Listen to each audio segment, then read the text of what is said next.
Oi.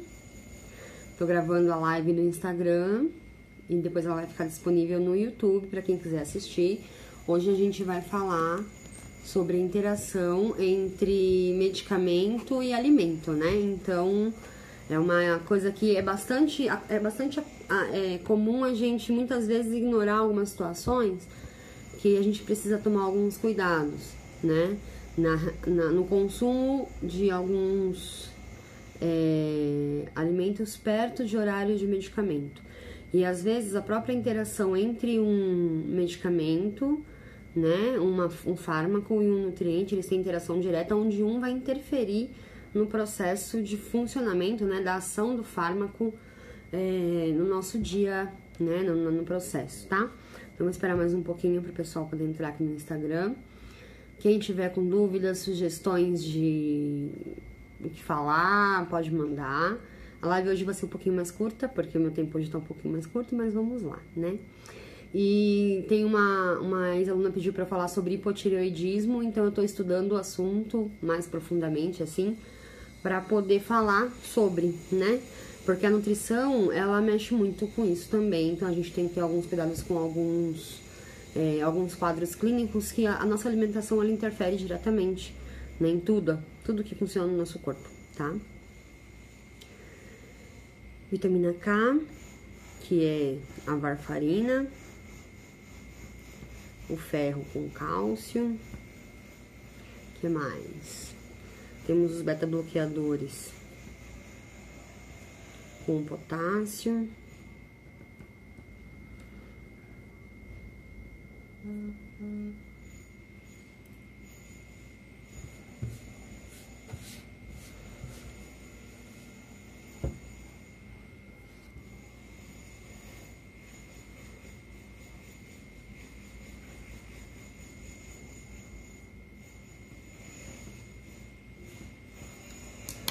Bom, eu vou começar porque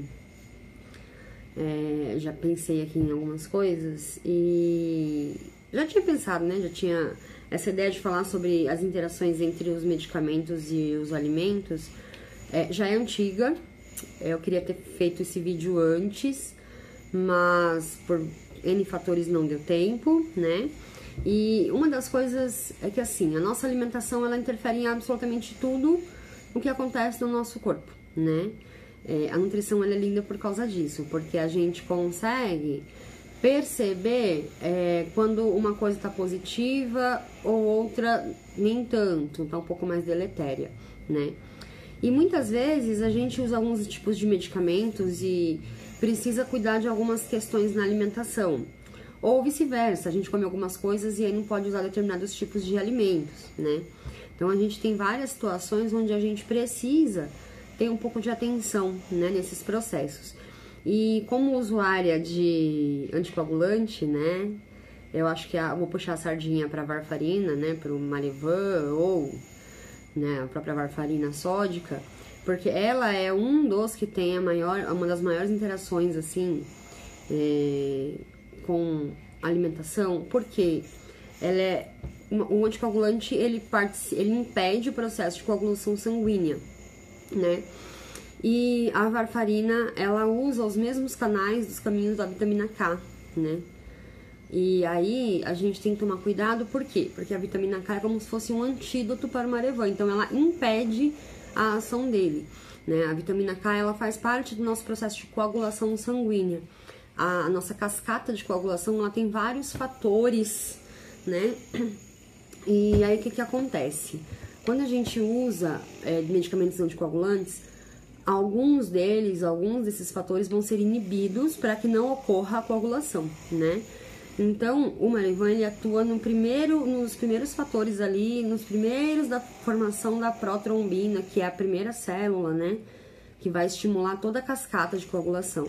Então, muitas vezes, outros anticoagulantes, como por exemplo, o clopidogrel, a rivaroxabana, que é o xarelto, a idoxabana, outros anticoagulantes, o Clexane, né? Eles vão atuar em outros fatores, onde a vitamina K não interfere, né?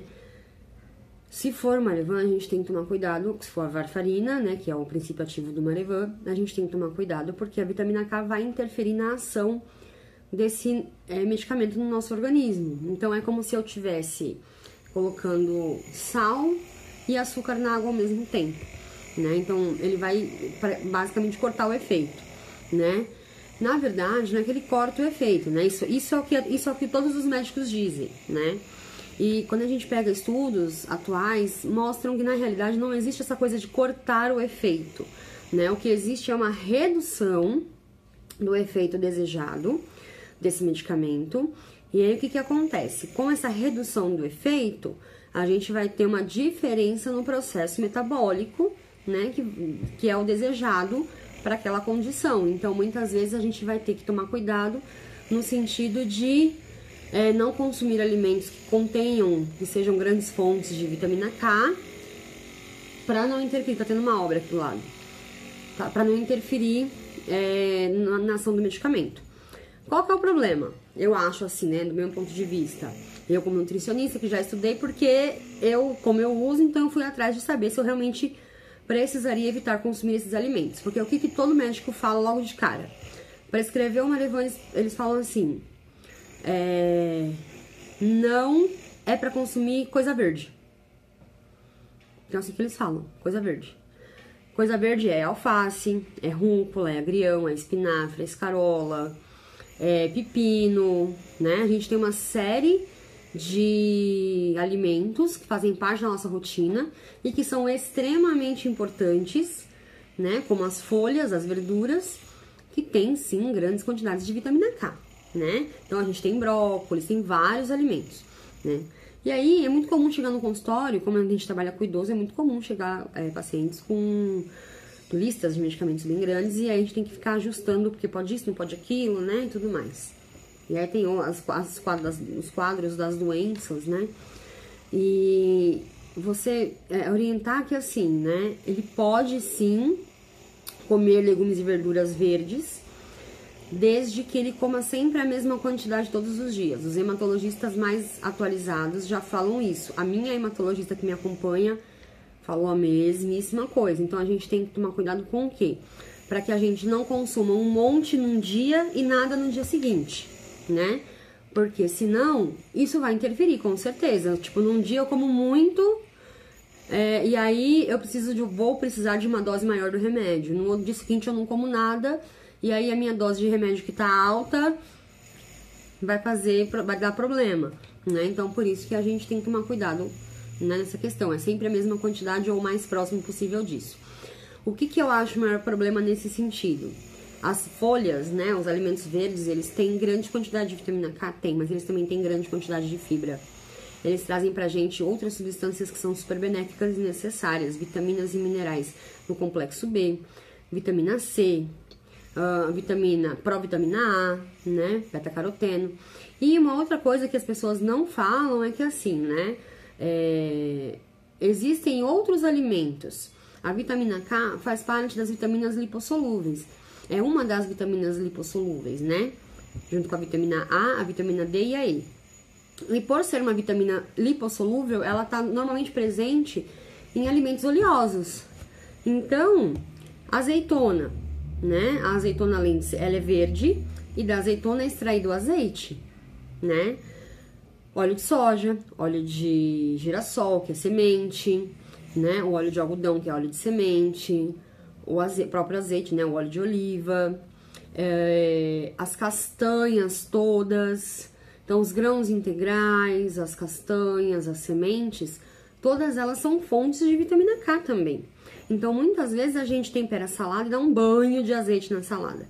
Ou tem pessoas que a gente costuma orientar, muitas vezes idoso com baixo peso, o uso de azeite na alimentação, né? Para poder enriquecer a alimentação. Oi, Tainá, boa tarde.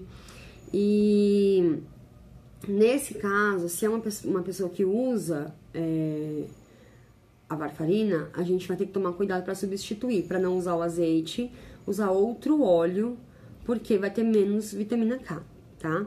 O azeite é um dos que mais tem vitamina K, as castanhas todas de modo geral, semente de girassol, semente de linhaça, semente de chia, semente de gergelim, germe de trigo.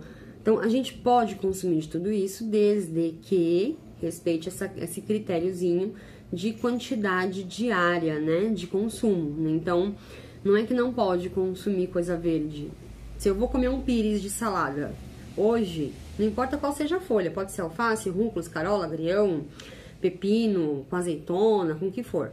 Amanhã eu vou comer mais ou menos a mesma quantidade de uma outra folha, né? Tem as folhas que tem mais vitamina K, que são as mais escuras, e tem as folhas que tem menos, que são as mais claras. Então, o repolho roxo e o repolho branco tem menos do que o alface tem menos do que a rúcula tem menos do que o espinafre, e por aí vai, né? Então, o importante é isso, a gente entender que, assim, existe interação, né? Mas dá para controlar o consumo, não precisa parar de comer determinado tipo de alimento, porque simplesmente está usando um medicamento que faz interação com esse nutriente. O que a gente tem que fazer é balancear o consumo, né? Para não ser nem a mais nem a menos. E aí o hematologista ou o médico que te acompanha vai fazer os controles de sangue para chegar na dosagem de Marevan, né, da varfarina, que é a dosagem adequada. A varfarina é o único anticoagulante que realmente precisa desse cuidado, tá? Os outros não precisam, justamente porque os outros anticoagulantes, eles não passam pelo processo da vitamina K, eles atuam em outros fatores da coagulação, né? Eles não atuam no fator inicial, que é o da formação da protrombina, que é onde a vitamina K atua. Então, no caso desses outros é indiferente, então é só a vitamina K, mesmo a varfarina, que a gente tem que tomar cuidado, tá? Um outro nutriente que é super importante para o nosso organismo e a gente tem que tomar muito cuidado com consumi-lo perto de alimentação é o ferro, né? O sulfato ferroso. Então, quem tem bariátrica precisa fazer reposição de ferro várias vezes no dia, várias vezes tem que fazer suplementação de ferro. E às vezes tem que fazer fazer a suplementação endovenosa, né? Não só a via oral, porque muitas vezes não consegue absorver por boca. E aí, o que acontece? Muitas vezes esse ferro vem próximo à refeição, que é geralmente a orientação que é dada para o paciente, né? Para consumir dentro de uma refeição, no horário da refeição, ou logo após o almoço, ou um pouco antes do almoço. Só que acontece o seguinte, o ferro, ele interage com o cálcio. E o nosso corpo dá preferência para o cálcio, para absorção, porque o cálcio é componente de osso, né? O ferro ele é componente da célula sanguínea, então é diferente o processo. O local de absorção, o sítio de absorção é o mesmo, porém, nosso corpo tem as suas preferências. E aí o que acontece? Se a gente está comendo, por exemplo, uma lasanha de 4 queijos com molho branco, que é uma delícia, né? Mas ali tem uma grande quantidade de cálcio. E se eu for tomar o ferro logo em seguida, isso vai interferir na absorção, tá? Eu praticamente não vou absorver o ferro dessa tomada aí, porque o cálcio vai estar ali em grande quantidade. Aí eu teria que esperar um tempo para poder fazer o consumo dessa suplementação de ferro, né? Para não atrapalhar os processos. E uma outra coisa que é importante a gente lembrar é que, assim, o ferro, a anemia, ela tem que ser tratada com diversos aspectos, né? Então, tem que ser descartadas as várias possibilidades de anemia, que não é só a ferro priva. Às vezes, não é uma deficiência de ferro que está causando anemia, é uma deficiência de folato. Então, a vitamina B9, né, o ácido fólico, que está presente nos grãos, no feijão, na lentilha, na soja, e também está presente nas folhas verdes escuras, vão interferir na formação da hemácia, né? E aí essa hemácia vai ter dificuldade para poder fazer a captação desse ferro e fazer o transporte. Ou também a gente pode estar com uma deficiência de vitamina B12, né? Que aí também vai ter deficiência na formação da hemácia e aí também vai ter dificuldade na captação do ferro para fazer o transporte e levar para as células, para os tecidos que são necessários. Então, a gente tem que tomar cuidado em falar em anemia, porque assim, anemia, é só anemia porque a pessoa tá com sono, com frio, com fraqueza, ela tá anêmica, não necessariamente. E a gente tem que avaliar se essa anemia é por deficiência de ferro, que é uma anemia ferropriva, se é uma anemia perniciosa, que é por deficiência de vitamina B12, ou se é uma anemia megaloblástica, ou o que é, né? Se é uma talassemia, se é uma falciforme, o que tá acontecendo com aquela pessoa. Se ela não tá tendo um sangramento aí em algum lugar que tá oculto, né? Às vezes tem gente que sangra na boca e não percebe. né? Tem gente que tem problemas intestinais ou gástricos, né, no estômago ali, uma úlcera, uma gastrite mais intensa, uma esofagite, uma hérnia, que pode realmente causar aí essa perda de sangue que fica oculta, né? E a gente não percebe e vem uma anemia, né? E tem quadros mais graves também que vão ser descobertos por causa de uma anemia, né? Tem casos, tive pacientes que descobriram que tinham câncer porque tava com anemia, né? Investigou, tratou e nunca melhorou. E aí tem o caso, mesma coisa com quem faz bariátrica. Quem faz bariátrica muitas vezes tem que fazer reposição de ferro endovenoso, né? Porque a reposição por boca muitas vezes não é suficiente. Então a gente tem que tomar cuidado no sentido de achar que é tudo a mesma coisa, que é tudo uma coisa só, e não é, tá? A única coisa que é importante é que a gente tenha cuidado com o consumo de alimentos fontes de cálcio perto do consumo do ferro. Então, bebês, por exemplo, eu vou oferecer o ferro, o sulfato ferroso, né? A gente fala ferro, mas é o sulfato ferroso, né? Pode ser em gotas ou em comprimido. Eu não vou oferecer perto das mamadas, né? Vou oferecer perto de uma refeição salgada ou doce, para que o leite não interfira na absorção. Então, crianças maiores, a gente vai oferecer no horário do almoço, da refeição, desde que depois desse almoço a gente não tenha ali uma sobremesa à base de leite, né?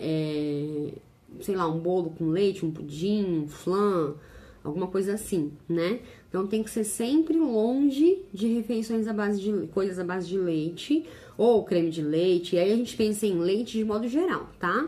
Leite, creme de leite, requeijão, que for leite de fato, né? Não que for extrato de soja ou leite vegetal, né? Extratos vegetais leitosos, tá? Então a gente tem que tomar cuidado nesse sentido de fontes de fato de cálcio, tá bom?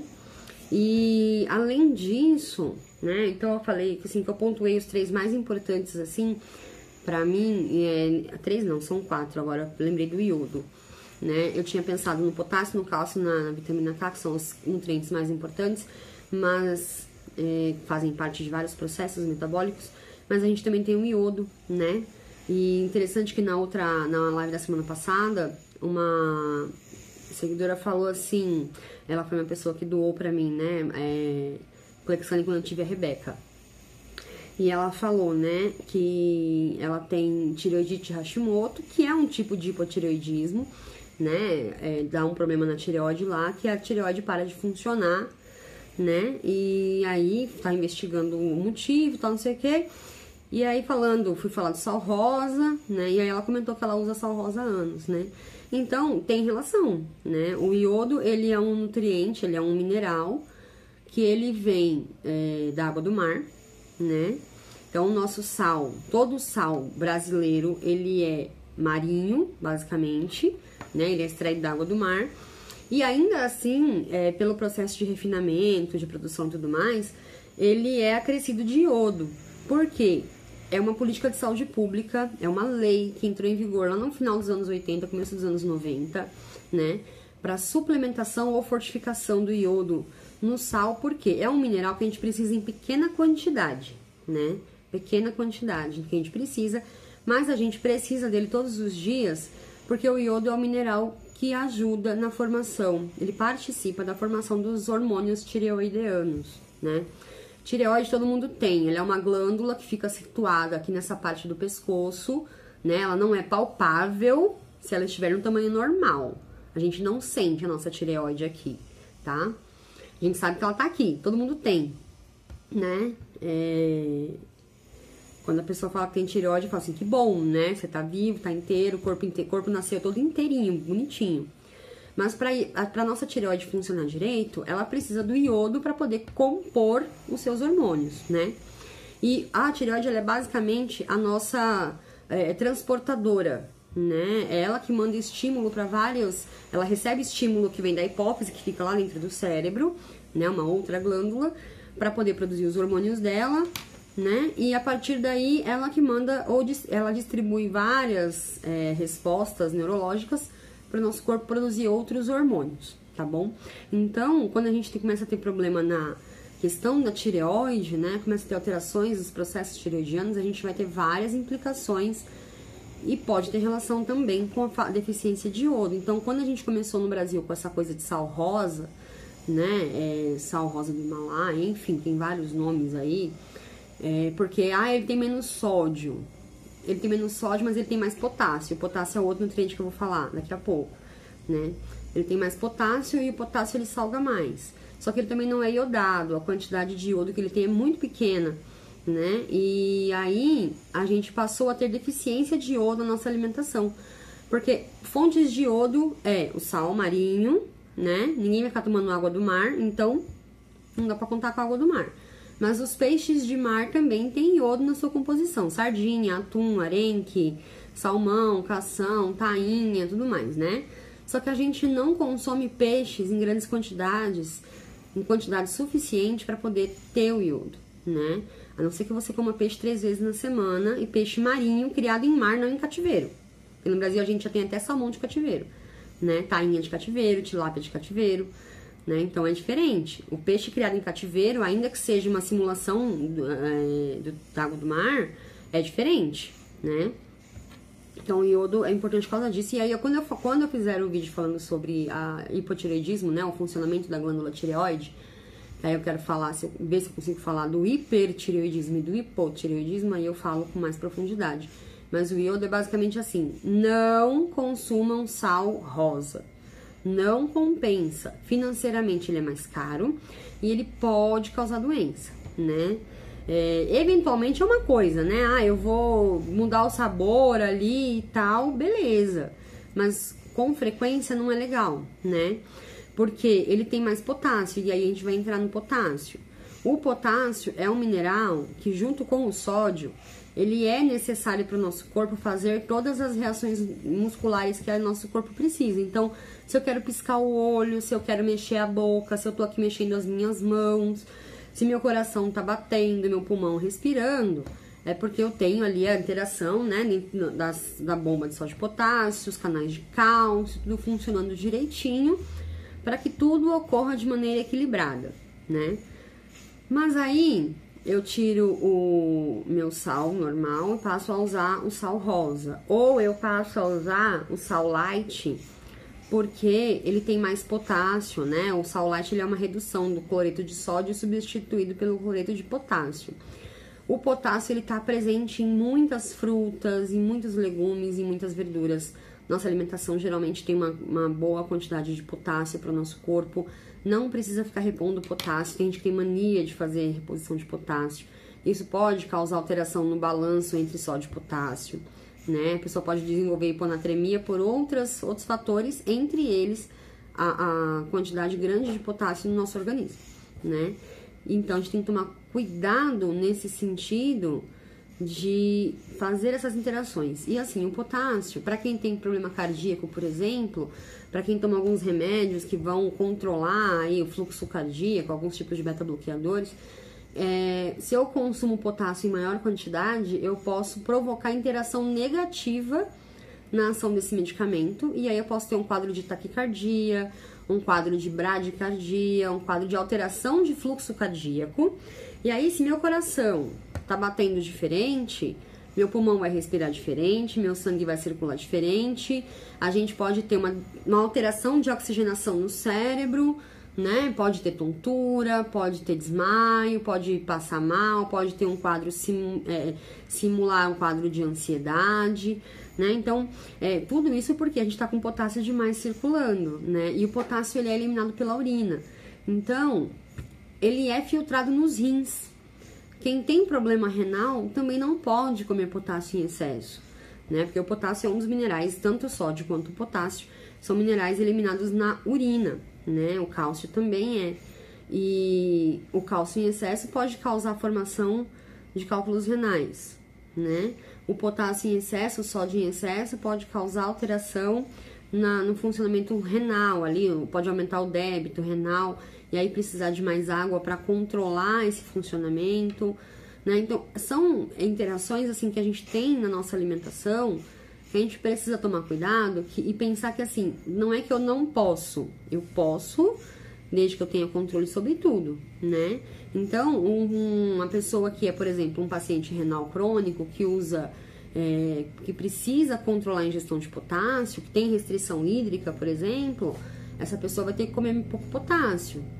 né? E para fazer isso, se ela for comer fruta, ela vai ter que fazer um processo para extrair potássio dessas frutas, e aí a gente ensina isso no consultório, né? Ao mesmo tempo, ela não pode ficar usando, eu canso de orientar sobre a questão das frutas, mas eu não pergunto se esse paciente usa sal normal, se ele usa sal light ou se ele usa sal rosa. Então, né, é aí que tá a importância de fazer uma boa anamnese, uma boa avaliação desse paciente. Porque se ele usa um sal rosa, né, que tem mais potássio, e esse meu paciente precisa controlar a ingestão de potássio, uma coisa vai estar interferindo na outra, né? Se é um paciente que precisa controlar potássio, mas ele usa um sal light, eu tenho que orientar que ele precisa cessar o consumo, substituir pelo sal marinho normal, né? Pelo sal normal, gente, sal normal. Tem várias qualidades de sal aí cada um quer pagar o valor que quiser pagar no sal. Desde que seja um sal marinho iodado, né? Tá tranquilo.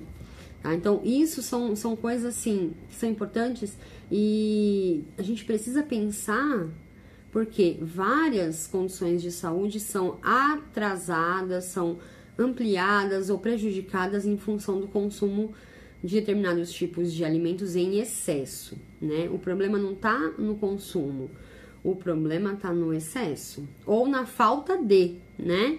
É aquela coisa que eu falei do sal rosa, ele não tem iodo nenhum praticamente, e aí quem precisa de iodo e não come peixe basicamente tem muita dificuldade de obter o iodo de outros alimentos, né? Ninguém vai ficar tomando Povedine para poder repor iodo, né? Ficar fazendo lá contraste de tomografia para poder repor iodo, né? Então a gente tem que tomar cuidado nesse sentido, para poder não precisar de um polivitamínico muitas vezes, tá? Então tem várias coisas que a gente percebe que as pessoas vão falando assim, toma tal coisa, come tal coisa, faz de tal jeito, mas não faz uma boa avaliação para poder saber se essa pessoa realmente precisa daquele determinado nutriente em maior ou menor quantidade, se ela não tem algum medicamento que afete o consumo desse nutriente, ou esse nutriente não afeta o consumo desse medicamento, né? Então, é interessante perguntar para um médico, é interessante perguntar para um farmacêutico mesmo, não é balconista de farmácia, porque farmácia tem o balconista, vendedor, e tem o farmacêutico, tem os dois, né? Perguntar para uma nutricionista que saiba sobre as interações entre nutrientes e medicamentos, né? Então, é importante a gente saber sobre isso, porque a nutrição tem farmácia, é super importante que a gente tenha farmácia. Eu acho que um semestre é muito pouco pra gente aprender, né, sobre isso. Mas é super válido, porque assim, a gente vai aprender em fitoterapia, vai aprender um monte de coisa. Então, farmácia, a farmacologia, ela traz pra gente várias possibilidades que a gente nem considera muito na nutrição, né? Que é realmente avaliar a lista de medicamentos de um paciente, né? Que às vezes é lista mesmo, né? Eu tinha pacientes que tinham 12 medicamentos diferentes na receita, 12 remédios diferentes, fora a quantidade de comprimidos, né? Então, a gente vai controlando, aprendendo a mexer nesse sentido, aprendendo a trabalhar no sentido de que trazer realmente melhora efetiva para esse paciente, ainda que ele use de medicamentos A, B ou C, né? E ele consiga fazer isso de maneira mais adequada. Quem tem bariátrica tem alteração na absorção de cálcio, tem alteração na absorção de ferro, tem alteração na absorção de vários nutrientes, vitamina B12, né? Quem é vegetariano ou vegano também tem que ter controle na questão do ferro, B12 e do folato. Então, são várias coisas que a gente vê que os nutrientes em si, tendo uma alimentação diversificada, a gente consegue obter praticamente tudo, né?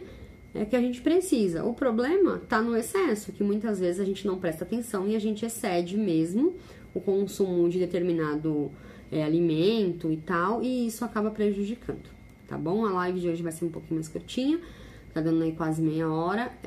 Tem dúvidas, comentários, críticas, sugestões, deixa aí manda na DM que a gente conversa, deixa nos comentários do YouTube o que vocês acharam, e logo logo a gente faz uma live sobre hipotireoidismo, que é um assunto legal, é uma doença que infelizmente tá voltando muito, tá aparecendo muito, né, tireoidite de Hashimoto, por conta de algumas situações nutricionais mesmo, tá bom? Beijo pra vocês, um bom término de quarta-feira.